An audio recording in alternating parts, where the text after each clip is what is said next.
Ryan, thank you so much for joining us today. It's a huge pleasure to have you. I'm excited to chat with you today about this topic. I learn every time I talk with you. I learn. You're one of the guys that I've placed as a mentor in my life, and so my wife's appreciative too. You helped me be a better man. So, thanks, man, for jumping on with us today. My pleasure. Happy to be here, Trevor. Before we get into the talk more about raising capital, let's chat a little bit about your past. People of your caliber are kind of an enigma, and we see kind of the illustration and none of the sketching that occurred before it. I want to go back probably to my youth when I was a kid. I've always had a sense of hard work. I've always known that in order to get anywhere in life, I'm probably going to have to outwork people because I've never been the smartest guy in the room. I had to work really hard to get, did well, got good grades and all that kind of stuff, but I really had to work hard. And I learned early. So when I was 14 years old, I started mowing lawns, saving up money. And I lived in Southern Florida, and I saw guys cutting palm trees and I figured out that they were charging about $15 a tree. And I thought, well, I could do that. And so I went around to all of my neighbors and surrounding neighborhoods and charged $10 a tree and outbid them. And before I knew it, had more work that I could handle. And then we had lawn mowing and then palm tree trimming. And then we expanded into pressure washing sidewalks and driveways and houses. And pretty soon, as a 15-year-old kid, I had 7 employees working for me, and this is while I was in high school. So I learned very early that if you work hard enough, you can build something, you can accomplish something. Fast forward to after I graduated from college, I took a job in the private sector, went to work for a company, and it was an interesting job. I enjoyed it. But deep inside of me, I knew that I was an entrepreneur, and I wanted to go and start something. That's important to me. Always has been. So in my early days, as a 20-something-year-old kid, fresh out of college, I quit my job and started my first company. And it was called Found.com. This was in the late 90s. And it was a great company. And in essence, what we were an e-commerce software company and an inventory management system company. And it wasn't easy because we had to learn that in order to succeed in the world of the internet, and this was the early days of the internet. And there were a lot of companies like, hopefully some of the audience has heard of search engines like Excite and Lycos and Northern Light and AOL, and this was all at the sort of when these groups were this was pre-Google. Google didn't exist at this point. But it was a very competitive landscape, and we had to pivot 2 or 3 times where we found that our business model, although it was good, it was exciting, it wasn't going to work. And so we actually had to look within ourselves, look within what we had as a business, figure out the tenets that were good, and actually pivot our direction or even pivot our business model. And ultimately, we created something that was very successful. We created one of the larger software applications that retailers continue to use, even almost 2 decades later. We were able to raise nearly $50 million from tier 1 venture groups. We sold the company for 9 figures to a hardware company who makes the point of sale system at the retail stores. We were the guts. We were the software inside of that. So it was a huge success story, but it wasn't without an enormous amount of work. It wasn't without a bunch of failures along the way, but we had to be agile. We had to be willing to learn from our failures. We had to be willing and able to pivot, see where the opportunities were, and go that direction. So that was an amazing opportunity for me in my life. I was able to, interestingly, I'll note at this same venture, one of some very good advice that I was given. I know this isn't going to apply to everybody, but it did apply to me because I was still in my 20s at the time. And I had a very seasoned veteran who was one of the senior executives at Novell at the time. And he said, Ryan, if this company of yours is going to be successful, at some point you're going to have to replace yourself. And that was a hard thing for me to sort of get my head around, because this was my baby. I had started this company, me and a couple of buddies.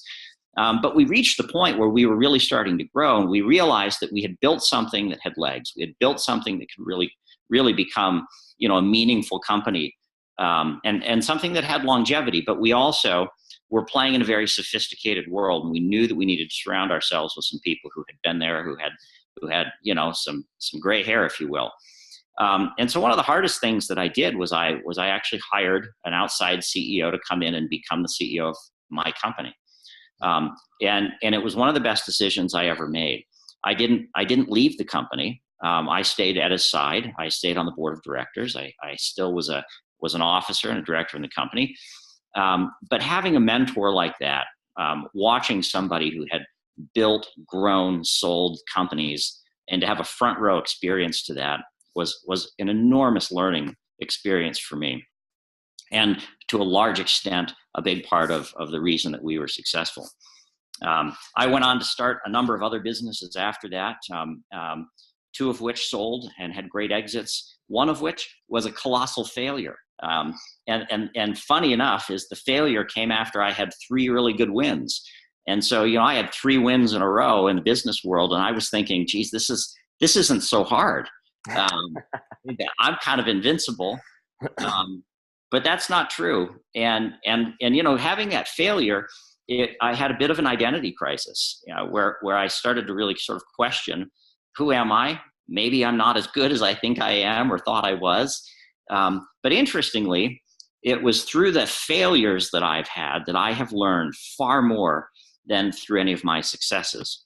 It's through those difficult times. Call it a failure, call it a challenge, call it a difficult time. But if an entrepreneur can be resilient, can be introspective, and humble enough to learn from his or her mistakes and grow from that, build upon it, I truly believe there's nothing that can stop you. There's nothing that can get in your way. I was fortunate enough to be able to learn from some of these failures. And it's really helped propel me into even more success than I ever imagined. And so, I spent the first 20 plus years of my career as an entrepreneur on one side of the table, coming up with an idea, building teams, building businesses, raising capital, having some exits, those sorts of things. It's high risk, high stress. And to some extent, I kind of traded that in a little bit because I sit on the other side of the table now as an investor, investing in startups and growth companies. But it's so much fun because I love entrepreneurship. My father was an entrepreneur. My grandfather emigrated from Wales and became an entrepreneur. Many of his inventions are still used today. And it's in my blood. And when young entrepreneurs who are passionate about their ideas and are excited about what they have come and visit with us, it really is an honor. And it's super exciting for me to get involved.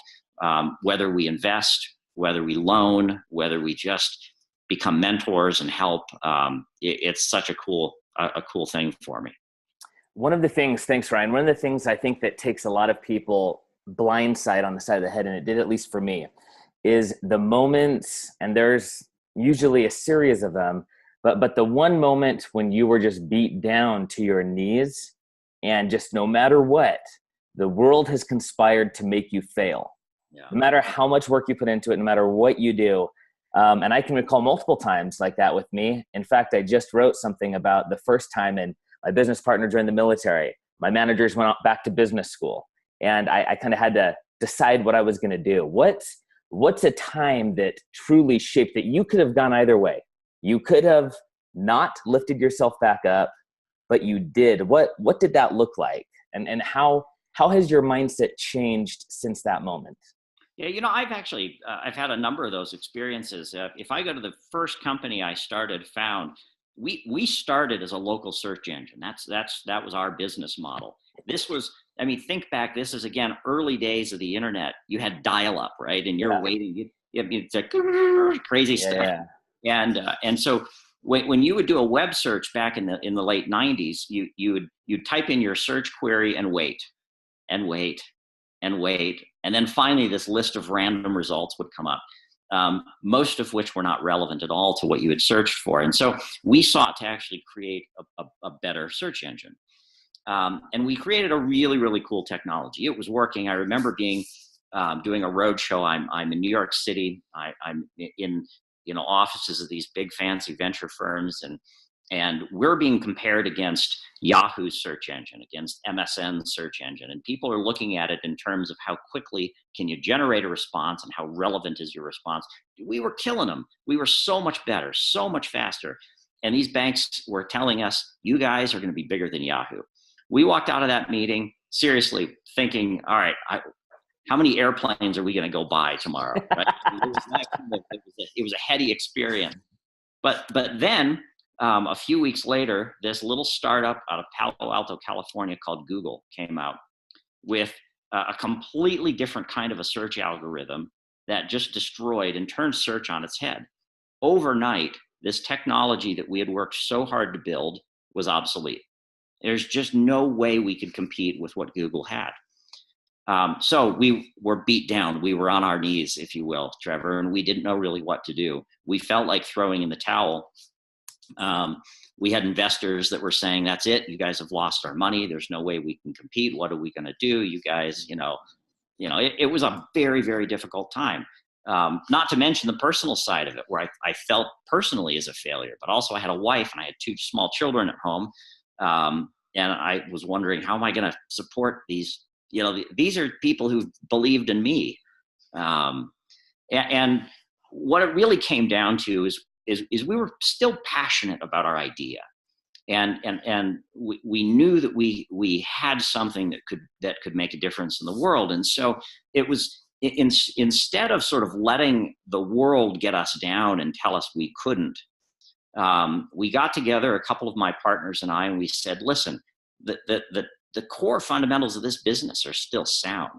So we can't go head to head against Google, but how do we take this and apply it to another sector that can use this technology? And so we really began to search ourselves and really do a search of a few different marketplaces until we found a niche. We found some place where our technology could work, and it was great.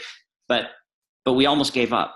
We wanted to give up, especially when I had people that I admired and looked up to who had actually invested hundreds of thousands of dollars in our company were telling us that we had just screwed everything up and we weren't going to be worth anything. But to sort of work and push through that, we gained their respect back. But even more importantly, we taught ourselves that we can do it. Hard work, perseverance, but you've got to have that passion. I mean, if you're fighting just for $1, it's one thing. If you're fighting because you're truly passionate about something where you can really make a meaningful difference, it becomes a different type of a journey. A lot more fun, a lot more meaningful. So as people kind of progress through life, there's things that we used to do as children daily that we don't do anymore. As adults, what tends to shape that are our desires, the outcome, the result, what we want to have. There's a lot of people that wish they played the piano well or were entrepreneurs. There's fewer people that talk verbally about it and say they're committed and tell other people. But the ones that achieve what that desire is are the ones that every day, not once in a blue moon, but daily do a series of very small things that collectively, when added up, result in the end picture. What's your routine after all these years in business? How has that shaped your daily routine to create RyanDavies? What is it? Well, I do have a routine. I have some things that I do on a very regular basis, usually every day, that help frame